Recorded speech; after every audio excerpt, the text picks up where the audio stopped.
ఒక్క నిమిషం తీసుకుంటూ నా నిజమైన స్వరూపాన్ని అనుభవం చేస్తున్నాను. పూర్తిగా మనసును చెక్ చేస్తూ నాలో ఉన్న ఆధ్యాత్మిక శక్తితో లింక్ చేస్తున్నాను. నాకిప్పుడు గుర్తొచ్చింది నేను ఎవరు అని. ఈ ఆధ్యాత్మిక శక్తి నాలో ఆత్మగౌరవాన్ని నింపుతుంది. నా యొక్క గౌరవాన్ని, ప్రత్యేకత మరియు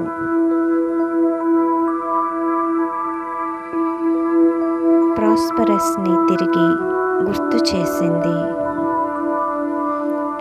ఈ క్షణం నుండి నా చుట్టూ ఉన్న పరిస్థితులు, విషయాలు మరియు వ్యక్తులతో సానుభూతితో వ్యవహరిస్తాను.